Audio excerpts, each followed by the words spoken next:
Waan hundumtuu jedhameera kanarratti waan baay'een illee waan dhuunfaan dabaluun qabu garuu waan nullee kuma warra kaanitti as keessa nama hedduu hordoftoota protestaantii namooti ta'an warri naannoo tokkotti dhalanne nan beeka dhibba keessa 97 kan ta'an waldaa ortodoksiitti kan cuuphamne hundumti keenya gaafa siistema sana keessa rakkoo jiru gaafa barru gara protestaantiitti exodus jechuudha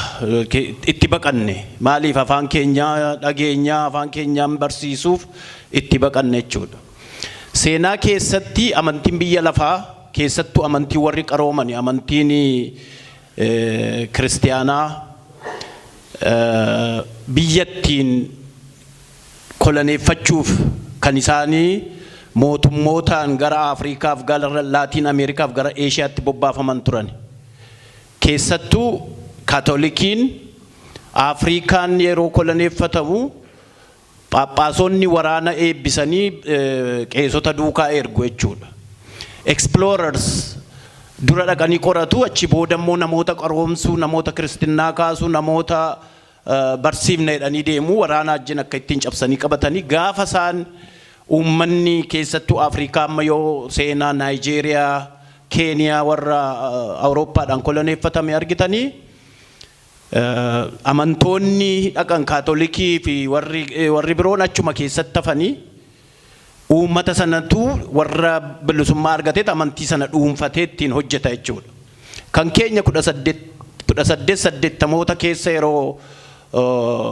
humni Minilik gara Oromiyaa fi gara Kibbaatti gadi bobba'u bakka qabatan hundumatti taabota tokkoo fi qeesii lamatu kennamee fi baalabbaatota warra biyyaaf afaan Amaaraan Gi'izii baratanii akka isaan meeshaa mootummaa sana mootummaa Minilikii fi mootummaa empire sanaaf akka isaan tajaajilan ta'anii waggaa 150 haga har'aatti 1883-84 warri gara Boojii hin beektu Bataskaana Maaramii jedhamutu jira waggaa 138 nama Fetoraarii Dibaabaa jedhamutu ijaarsisee qeesii Amaaraa itti ramannaan lakkii nama afaan koo dhaga'uun barbaadaanaaf waaqaa gidduu nama afaan koo dhaga'uun barbaadaa dhaqanii Naqamteen dhaqanii nama afaan Oromoo beeku fudhachuu danda'an lakkii yoo Amaarinyaan hin ta'u ta'ee dhanii hidhuuf ennaan nama Onesmos Nasiib jedhamutu jira karaa warra misiyoonii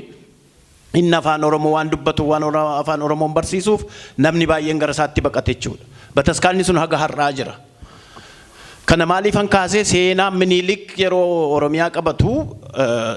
tools colonial tools meeshaadha jechuudha waldaan ortodoksii Itoophiyaa ammaa kun waldaa ortodoksii addunyaarra jira yoo fudhanne Itoophiyaan biyya is a country is not a nation maqaa biyyaatiin waamama jechuudha ortodoksiin garuu kan Greek Orthodox Russian Orthodox Bulgarian Hungary Orthodox akka saba isaaniitti ijaaramanii afaan saba isaaniitiin tajaajilu inni kan Itoophiyaa kun Gi'iziin mistira charchiitti jedhanii nu barsiisaa turanii dur waaqni isa malee naga'u maaliif this is to keep doogumaan jedhanii fi akka inni jijjiiramne kan godhanii fi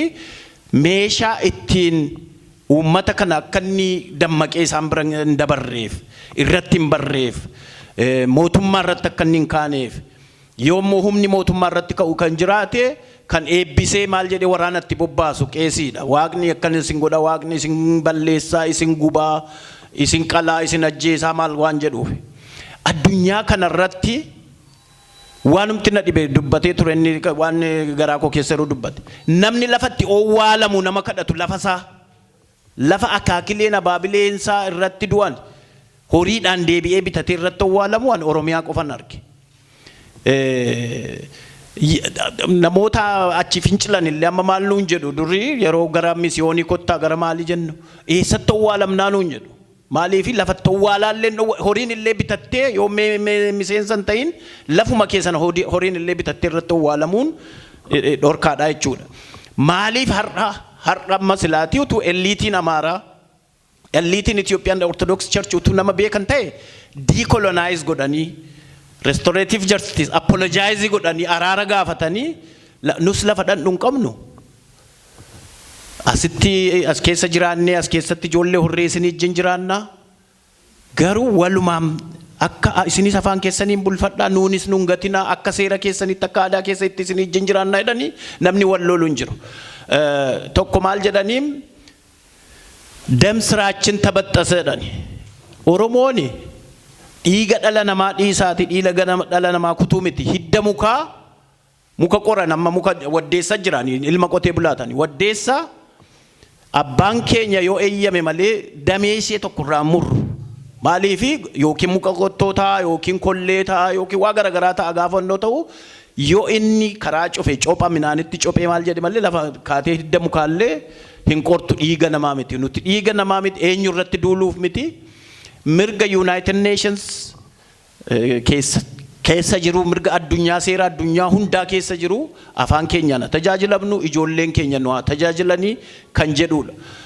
Utuu dura ijoollummaan nuti keessaa baqannee wannaatti hin galle ta'e keessa turree siistama sana lolaa keessa diyaaqonii taanee kun akka warra kanaa silaa yoo gara umuriin keenya illee gara piphisinnaatti ol hin siqu gara qeesiifaa taanee biyya sana wanta ta'uu dandeenya jechuudha. So kana gara fuulduraatti maaltu ta'uu danda'a amma fakkeenyaaf Waaqayyo yoo ati maqaa Ethiopian Orthodox Churchiin kadhatte malee hin ta'u jedhani amma yoo Sinodosiin Amaaraa kan Tigree already dhaabateera kan Oromoo dhaabachaa jira. Qayyo kan Amaaraa dhaga'ee kan Oromoo didamoo kan Oromoo dhaga'ee kan Sidaamaa dida. Waanuma addunyaa kana keessa hin jirre maaliifi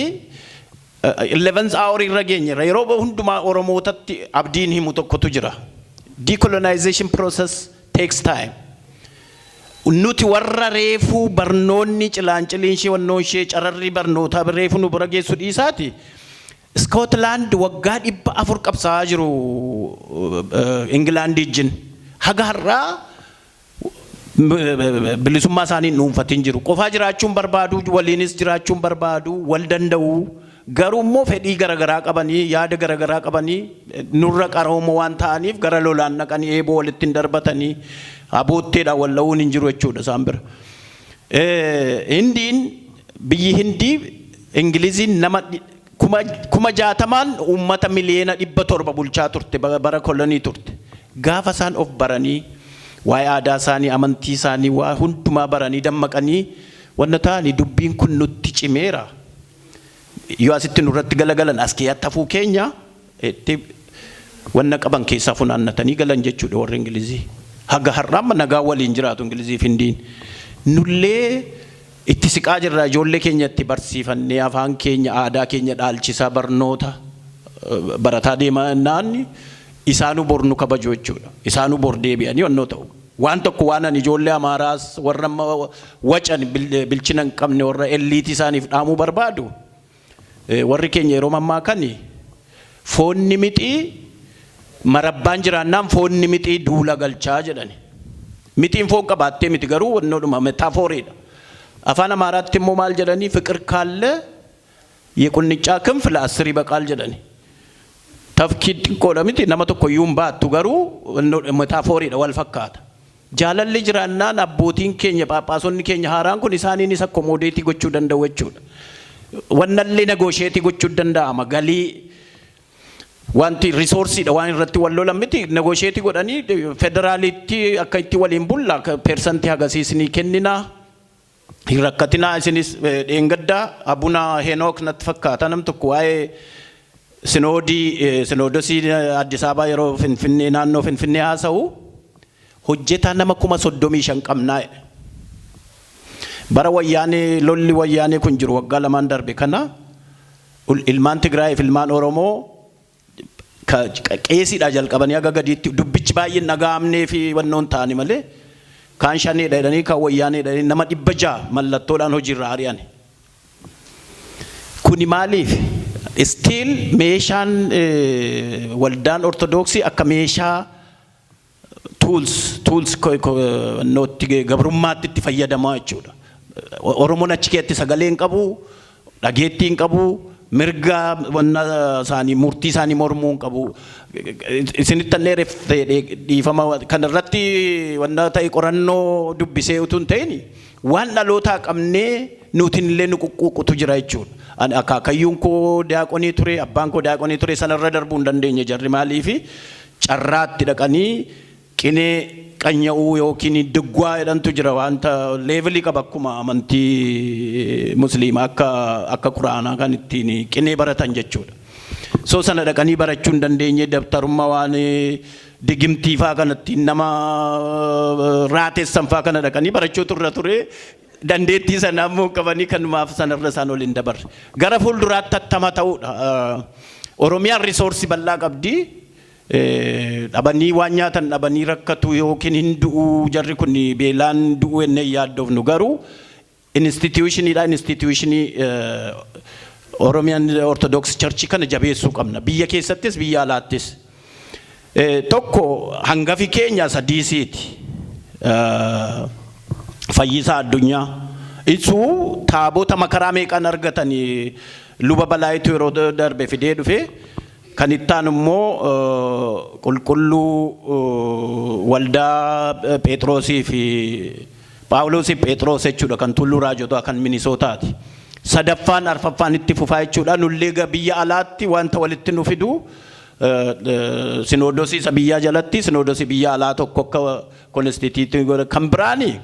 ilmaan Oromoo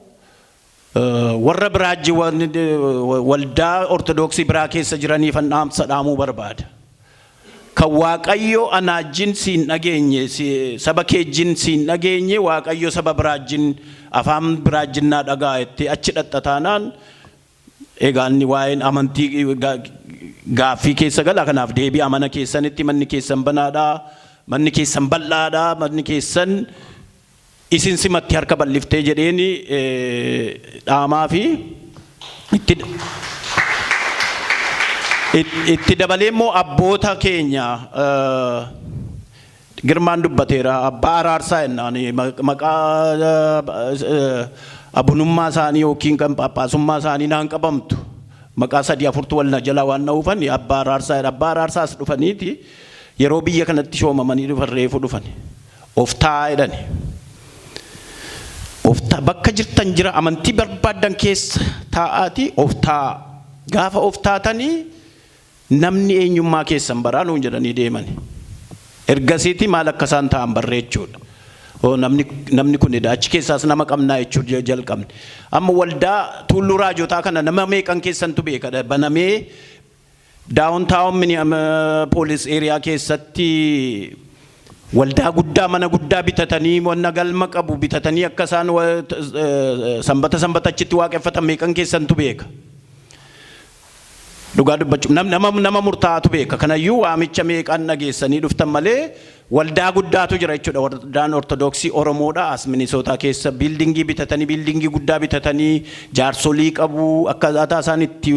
walii ajajaman akkaataa isaan itti wal gargaaran yoo argitanii this is the value we missed. Kana dhabneeti kan dura baqannee dhanne malee waaqa biraatu achi jiraatee miti iddoo hundaayyuu waaqni tokkuma Ortodoksii haa ta'u